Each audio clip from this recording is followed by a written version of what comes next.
Hello and welcome back to another Euro 2024 predictions video. It's time to predict the scores for a game week or match day 2. Just a quick footnote as well, there are 2 matches remaining, and that is Turkey versus Georgia and Portugal against Czechia or Czech Republic, which takes place later today, Tuesday afternoon and Tuesday evening. But looking back at game week 1 so far, top scorer on the Superbru website with 14 points thus far is Safar 2761, and Safik made some excellent predictions, particularly the 3-1 victory for Switzerland against Hungary, the Spain 3-0 victory against Croatia, and the Dutch victory against Poland 2-1. But we move on to game round 2. All kicks off on Wednesday at 2 o'clock in the afternoon, where Croatia take on Albania. Both of these sides, of course, losing in the first round of fixtures. Croatia had been thumped 3-0 by Spain, and Albania, unlucky you could say, against Italy. Another tight one this game. Both of these sides really need the 3 points now if they want to progress to the second round.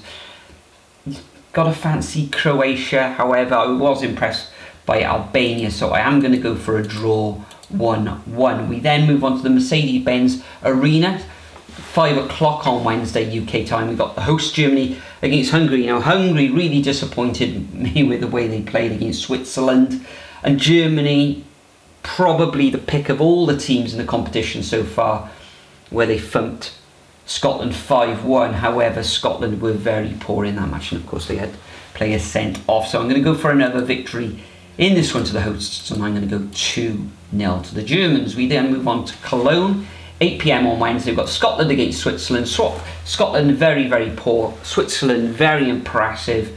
Their passing, their speed of play, ruthless in front of goal. So I'm going to have to go for another victory to Switzerland. Can the Scots score? I'm not sure. I'm going to go for a 2-0 victory to the Swish. We then move on to Thursday's fixtures at the Allianz Arena, where Slovenia take on Serbia. Of course, Slovenia holding Denmark to a draw, and Serbia, okay, they lost against England. First half, it was pretty poor performance, but they came out in the second half and really gave England a game. So in this one, it's going to be tight, but I fancy the Serbs to take all 3 points in a 2-1 victory. Then we move on to Denmark, playing England in Frankfurt, 5 o'clock on Thursday. Another tough one. Denmark, okay, decent-ish. England do better and absolutely fantastic, especially in that first half. If they can replicate that first half for both halves in this match, then they shouldn't have too many problems against Denmark. Denmark looked like Eriksson were carrying that team a little bit. I'm just going to favour England in this one in a 2-1 victory. We then move on to Spain versus Italy at 8 PM. Both of these sides, of course, winning their first matches, but Spain looked the more impressive, and I'm going to go for a 2-1 victory to the Spaniards over the Italians.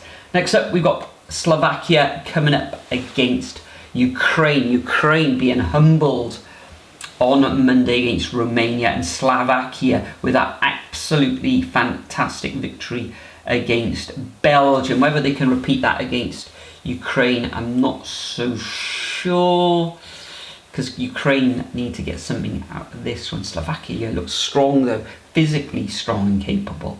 You know what? I'm going to go for another win for Slovakia. Be the surprise team of the tournament so far. I'm going to go for a 2-1 win for the Slovaks. Then we move on to Berlin at the Olympic Stadium, where Poland take on Austria. Austria, okay, they lost against France, but they did impress, particularly in defence. Just couldn't get anything at the other end against France. And Poland very disappointing against the Netherlands, but they did take the lead in that match. And you know what? I'm going to go for a victory to Austria. I think the defence should hold out against this Polish team. I'm going to go for a 1-0 victory. Then we got Netherlands coming up against France. Both of these sides winning, of course. France, okay, they won, weren't really impressive, and you could say for the Netherlands as well, and I expect this one to end up in a draw. I'm going to go for a 1-1 score line. Then we've got Georgia against Czech Republic. Both of these sides haven't played, but I think Czech Republic will be too strong for Georgia in this one, and I'm going to go for a 2-0 victory. Then we've got Turkey coming up against Portugal, another of the sides that are yet to play, but with the amount of talent in their ranks, I think Portugal will win this one 3-1. And then the final fixture of this game round sees Belgium taking on Romania. Romania very, very impressive in that 3-0 victory over Ukraine, and Belgium getting off to a terrible start. You know what? Could end up in a draw, this one. Difficult one. You don't really want to go with what happened in the last match, but it does, you know, bear thinking about. Romania looked really good, and they did very well in qualification. You know what? I'm going to go for a victory to Romania, but I wouldn't be surprised if Belgium come out of the traps. Especially they had 2 goals disallowed in that fixture against Slovakia. So there we have it. Those are my predictions for game day 2. Make sure you leave your predictions over at the Superbru website. If you haven't already joined, then all the details are in the description. But enjoy the Euros. I don't think so far there's been a bad match really. Okay, that France-Austria match was a bit of cat and mouse, but it's been an excellent tournament so far. Thanks for joining me, and I'll see you all in the next video.